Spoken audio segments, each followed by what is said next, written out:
Welcome to Dining Table. My name is Cosmas Oman. We're a place of new beginnings and real lifestyle. We want to give a hot shout out to my Pencil Studio and I3C for sponsoring this video and making it happen. And if you're thinking domain, think I3C.co.ug. Before we dive in, we have a very wonderful guest inside of our studios today, and we're going to be speaking again about our own movie called Born and Bred, Uganda.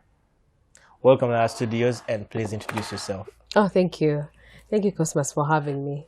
My name is Stella Nante, and I'm an actor. Mostly, I do acting. Right now, I'm a practicing director and writer. Wow. Yeah. I mean, we look back to this movie, and we're going to take a short break and then watch clips of this movie. And then from that, we're going to be asking questions of how it all went down.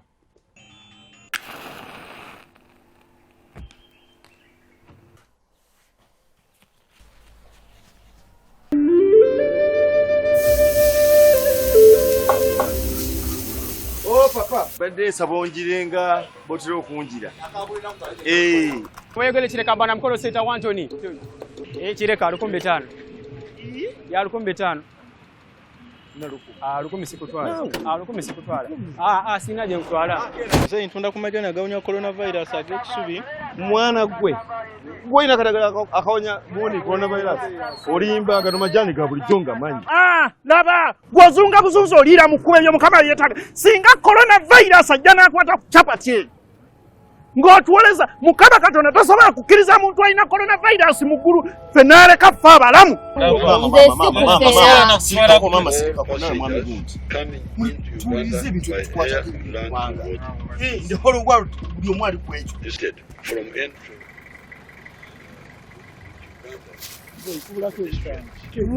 wanu wozije amafuta gali nye nawo nawo twali lugezigezi bajo Oti, ogenda kirabo olweggu. Oti. And the 3 persons per cargo vehicle. Wavu mpologoma kola nze ineyanzize. Kwata. Mbajjo nja kugoba uvira.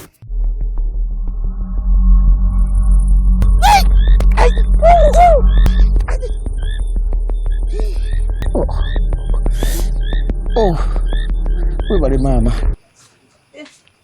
Okomyewo? Kulika esibu. Kale.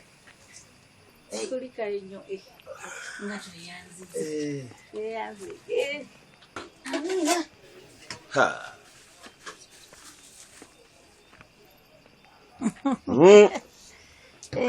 Nafe. Ba kamere. Webale kusiima naffe tusiibye wano. Naima. Bajo! Landlord. Zikiza katala zikiza.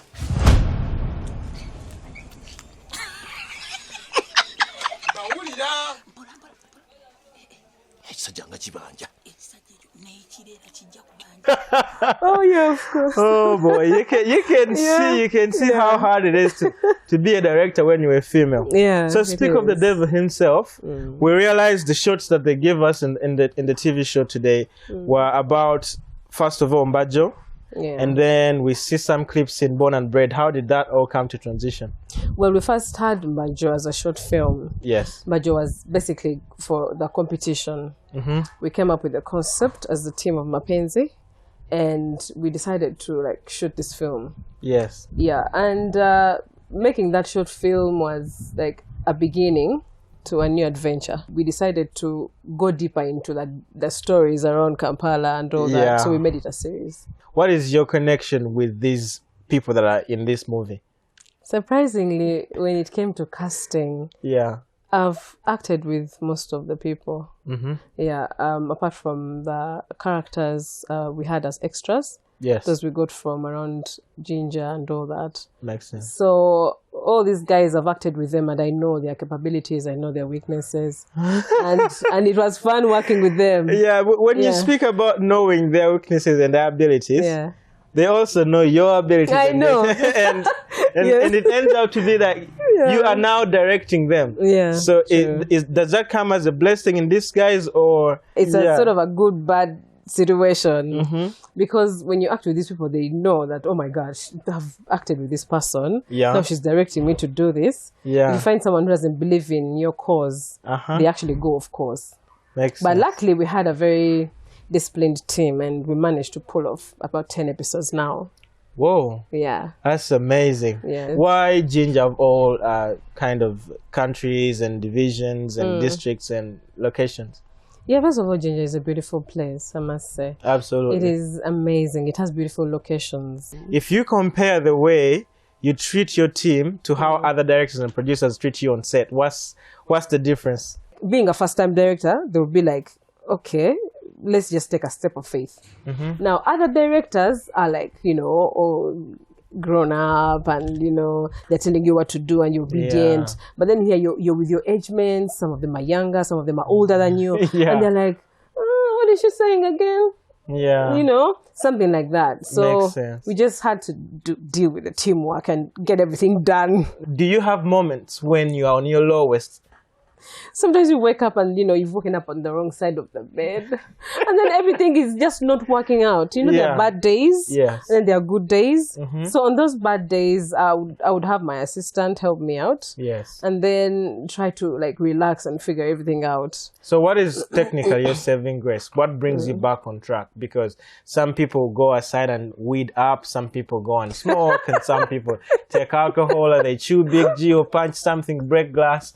Yeah. My saving grace is prayer. Prayer. I would get a moment and I go to my room and just speak to God and tell cry him, out, what, say, God, I'm failing. I'm just, You need to I'm lead losing me out of it. here. I'm Yeah. losing it. And then some actors were also really getting to your nerves. And you would tell them to do something and they're like, you're younger than me. Why are you even telling me to do this? Yeah. But then only the grace of God can help them realize the dream and then just... Makes total sense. Actors, in a sense of acting, we don't know whether they're serious or not. We never figure out when they're serious. Yes. So you coming from an acting background, what is your serious face and what is when you're not serious? You know what? So many people have told me, you know what? Are you acting now or you're not acting? It's very hard because I'm playful and jolly and make fun and all that. Yeah. And then most of the roles I've been getting have been like that, relaxing and funny and calm. Yeah. And then there are some serious things like I'd be saying, and then they'll be like, Stella, are you serious or you're not serious right now? Are you acting or not? Yeah, so sometimes they it's think very hard to psychic. differentiate when fans be like, they get into your story. So you're trying to tell me that there's a thin line that separates between your acting and then your day-to-day normal life. There's a thin line, maybe a two-way thing. Maybe a two-way. Some people are totally different. Like when they come on set, they might be quiet and then reserved. And then when it comes to action, they go, they just explode and give you all the emotions and all that. I would want us to discuss about where you see yourself with Born and Bred and how you see your directing kind of aura going. It's been a milestone, but we've tried, we've tried to keep it together, to keep the story going, to keep the story alive. And with my dedicated team at Mapenzi, it's been quite hard, but we've stuck together. So we have so much coming up. I believe there's a season 2. We are still figuring out the marketing and then distribution channels we're going to use, but we are very sure we are bringing season 2. Yes. As a director, oh man, there's so much coming up, so much. Learning a lot, from my mentors and all. So great work is coming through. Technically, for me, just because there's nowhere they sell Ugandan stuff, I always buy those CDs on the roadside. Yeah, true. And then go watch. Those things are fun. And they tell the African story that your grandfather didn't tell you. That's true. Yeah. So technically, Stella, we are very excited that you are leading the feminine in the filming and the film arena, right? Yeah. And it's very tough. So your plans, what are your plans to give back to the girl child? I think I just would like to encourage, young girls to just go for something they love doing. Just go for it. If you get scared to take the first move, you'll never do anything. Yeah. So if you love something out there and you want to really, really do it, just go do it. Find a starting point. Besides film, what else do you do? Oh man, it's on the movie side still. I love watching movies. Yes. And learn from those guys and be like, how did they achieve this? How is this story different from, how did they execute the story? How did they even achieve this shot or frame or whatever? So I love watching movies. I love dancing, but I'm in my room and dance. I love dancing. Yeah. And I love making friends. I love just living. I love living, and What is that thing that you do that makes you feel nothing around film, just you? I want to just get away. Just go as far as I can and relax my mind. If it's to go to some island out of Uganda, I'll just go and relax my mind, and then come back rejuvenated. How do you survive being a female director? Because some people are so you shouldn't use the word on set, but I'm saying how do you deal with that? You can't avoid that, Cosmas. It will always be there. The only thing you have to learn to do is to deal with it. There's someone that can come on set and they really have this demeanor, like you cannot handle it. You get that? So, and you still have to direct. And this person is overly texting you. Now they got your number. They're telling you things. They're sending you pictures, and you're like, oh my God. So, do you block them? How do you deal with that? No, you don't block them. You just go. If that person is not changing behavior, you're like, it's nice working with you, but you're making work hard here, and the project can't go on with you behaving like this. You better stop behaving on Stella Nante's film. Yes, come on. It's high time women start standing up for themselves. Yes. I mean, when you're directing men, they think, I can start vibing her and then she'll lose control of everything. No, they're us who can stand our ground and just make a decision. Technically, for me, like it happened before when I was in film school. Yeah. My lecturer dated one of my classmates. They're married now, respectfully. Wow. But sometimes you can find love on film sets. Just saying. You can. It's possible. It's possible. As much as you have your guards up, the things happen. Yeah. The love has happened on set, and it's crazy, but good. Yeah. Yeah. Makes sense. Are doing great. So actually the sieve towards that is for you to know where you're going and who you're looking up to. Yeah. And who is that person that inspires you, that every time you think about them, you ask yourself, what would this person do? Our executive producer, Mr. Charles Musisi, is his sports talent. Yet he's not been in the film industry, but he's sports talent. So he believes in all of us, and he says, you know what, you can actually do it. And many times I was like, no, I can't do it. I've never written a script. He's like, go write a script, bring it, and we shoot it. And guess what? Our short film won a competition, and that was amazing. And also I look up to people in the film industry as well. Phil Pluswata, Mr. John Segawa is a very good director. And I'm learning a lot actually on that set. Absolutely. And he inspires me so much. Yes. Honorables. Yeah. You guys filmed at my apartment. Oh, yes. Where I live. Where I live. Yes. Yeah, and I noticed you acting. Oh, yeah. I wanted to scream and say, Stella, I see you. But I saw you acting with the girls on the balcony, so I was just checking in from home. I was like, okay, let me just stay silent. Oh, yeah, and I wanted to stay outside and wait, but you guys had filled the whole parking lot. And they couldn't let anyone stand outside. So I'm like, I give up. Let me just stay inside. But I was very excited. That guy has great work. Yeah. And imagine I'm like from an actor, not from actually, I'm still acting, but from my acting, he said, you know what, Stella, we want to raise more film directors. Yes. Females.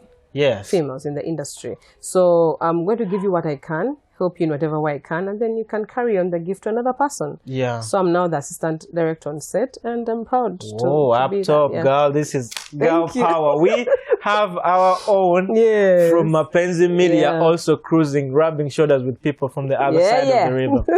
You have grown wings, wings with different colors and feathers, and for that reason, you can still give more light to things you have experienced, challenges that you faced, and how you overcame them, and you can help someone out there that is living in a wonderful world.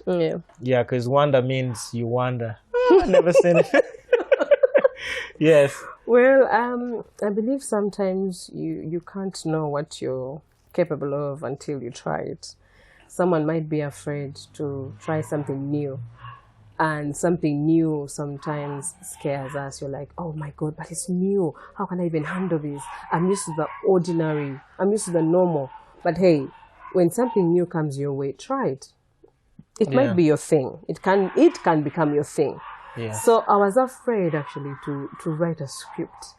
And my first script of Mbajo, episode 1 of Born and Bred, Uganda, it was written in a layman's tone, layman's language. I didn't use cell text. And when I took it to someone to look through, that's Simon Kalema, the lead in episode 1. Yeah. He was like, okay, well, I love the story, but it's not arranged in a professional form. Yeah. Basically, it was like line to line. The boy goes to cross the road and it was nothing like, scene heading and then action and then dialogue. There was nothing like that. I was just like, a P2 kid writing a story. Yeah. And I was not afraid. Small beginnings, you can't be afraid. You cannot be scared to show people like your small beginnings. Yeah. No. So I shared the script with my team and they were like, okay, this isn't a good story. We are going to put it in a cell text form or in a professional script, and then we're going to develop it. So, but then I didn't believe in myself. I was like, but what am I even doing? I consulted my dad. I asked my mom a few things, but then I was lost. Yeah. But guess what? Some part of me told me, Stella, you can do it. You can. And the people around me, be careful who you hang out with, by the way. Yeah. Be careful of the people you be around, because those people define you. So the people around me, my executive producer and my Mapenzi team, those guys are hard guys, like they're go-getters. So I used to see their work and I'm like, oh man, I'm inspired actually by this. So they believed in me, and then it took them for me to believe in me, to believe in myself. So that's when everything happened. I wrote the script, and then guess what? From a baby P2 kid script to a whole season.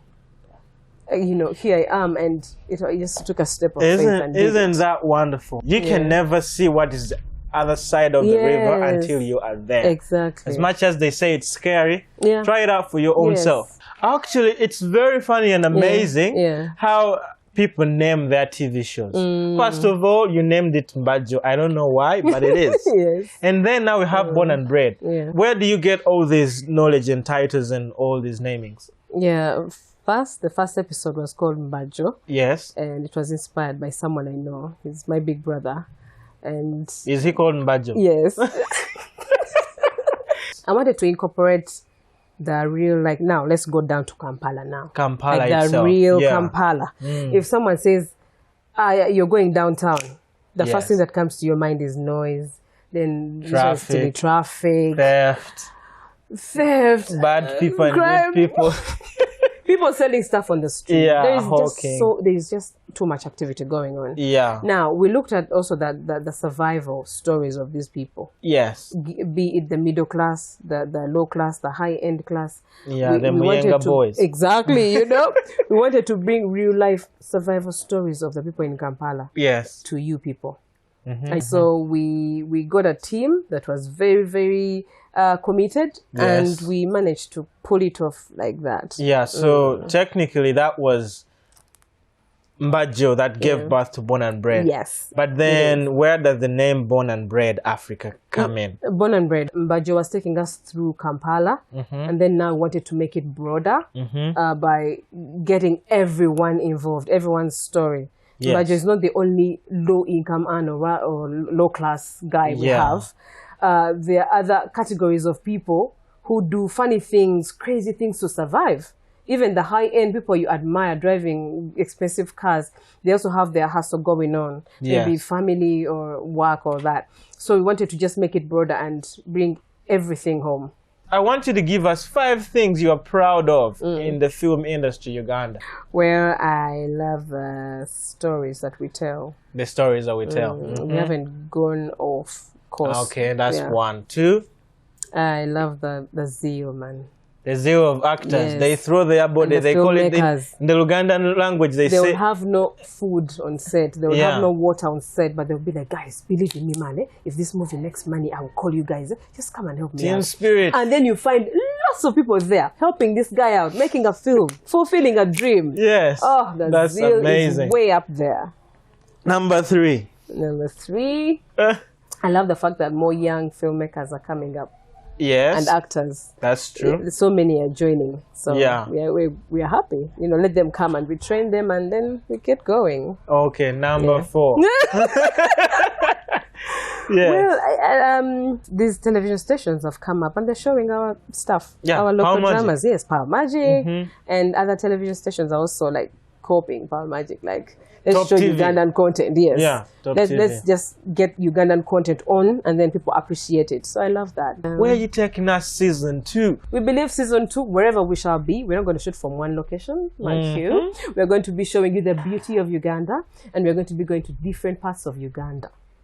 We shall even go outside Uganda, please. But we are very proud to say that we are just going to show you the beauty of Uganda and shoot all over. So get ready for that. I mean, if you don't want to watch that, I don't know what else you watch. So Watch out for Stella bring more vibrant content for you guys, because it's very amazing how she films and how the Spirit of God has given her creativity to create films in Uganda. We want to give a hot shout out to my Mapenzi Studio in I3C for sponsoring this video and making it happen. And if you're thinking domain, think i3c.co.ug.